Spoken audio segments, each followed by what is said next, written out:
তো hello guys, যেমন আপনারা দেখতে পাচ্ছেন আমি আমার বন্ধু, এও আমার বন্ধুই। তো আমরা এখন হেঁটে যাচ্ছি।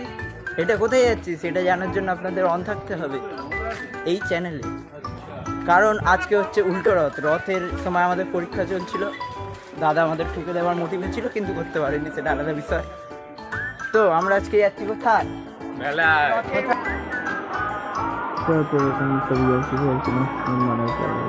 হাঁটা হচ্ছিল, তারপর আমরা রিক্সায় উঠে গেলাম। হাঁটা রিক্সা স্ট্যান্ড হচ্ছিল, তো রিক্সায় ওঠার পর আমরা হরিণাবিতে গিয়ে নামলাম। মেলাটা হচ্ছিল হরিণাবিতে, তো হরিণাবিতে নেমে খেলাম, গিয়ে মেলা ঘুরে গেলাম। মেলাতে ঢুকতেই দেখতে পাচ্ছি তোমরা নাগরদোলাটাকে দেখা যাচ্ছে, ওটা আমি এক্সপিরিয়েন্সও করবো। আর মেলায় ভালোই ভিড় হয়েছিল, উল্টো রাখছিল, তো আজকে ভালোই ভিড় হয়েছিল। যেমনকি দেখতে পাচ্ছি তোমরা অনেক লোকজন। আর এখানে কিছু বাচ্চাদের জিনিস, এখানে ট্যাম্পোলিন বসেছে, এটা হচ্ছে বাচ্চাদের একটা প্লে গ্রাউন্ড টাইপ, বল খেলার জন্য। তো এখানে আমাদের একটা বন্ধু এটা ট্রাই করলো, তো মারতে পারলে গ্লাস সবকটা করলে 5 টাকা, একটা পুতুল পেতে 2 টাকা করতে পারে। ভালোই ঘুরলাম মেলাটা, অনেক কিছু বসেছে, খুব কম দামে বসেছে। 10 টাকায় 2 টাকায় আপনাদের ঘরের জিনিস অনেক কিছু পাওয়া যাচ্ছে, ভালোই লাগলো পুরো। এটা হচ্ছে ঠাকুর জগন্নাথদেব,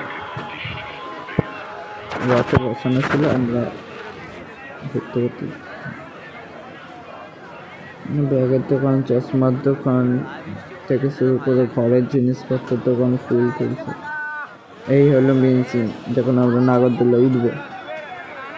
আমরা কেউ কখনো উঠিনি, তো নিচে খুব আনন্দ হচ্ছে। ওঠার পরে যা ভয়, যারা ওঠেনি মানে তারা তো বুঝতে পারবে না, নিচ থেকে মানে কিছু বোঝা যায় না। যখন এই রাইডটা চালু হয়, আমাদের 60 টাকা করে নিয়েছে পার হেড, বলেছে 6 পাক করাবে, কিন্তু 6 পাকের বেশিই হয়েছে আমাদের।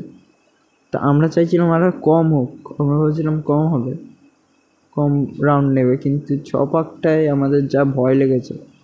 আর আমাদের 8 পাক সামথিং, বা 8 পাক বা 9 পাক দেখতে পাচ্ছ, আমরা চেপে ধরে রয়েছি, তাও ভয় হতো। তো তারপরে নামার পর একটু আমি করলাম, যেমন দেখতে পাচ্ছ খুব ভিড়। আমাদের 2-3 বার আমরা বন্ধুরাই হারিয়ে গেছিলাম। তার কি এখানে আমাদের পাঁপড় খেতে খেতে বাড়ির দিকে রওনা দিয়ে দিলাম রিক্সা ধরে। ব্যাস, আজকে ব্লগ এটুকুন। অনেকদিন পর আমি ব্লগটা ছাড়ছি, তো তোমরা দেখো ভালো করে। Thank you.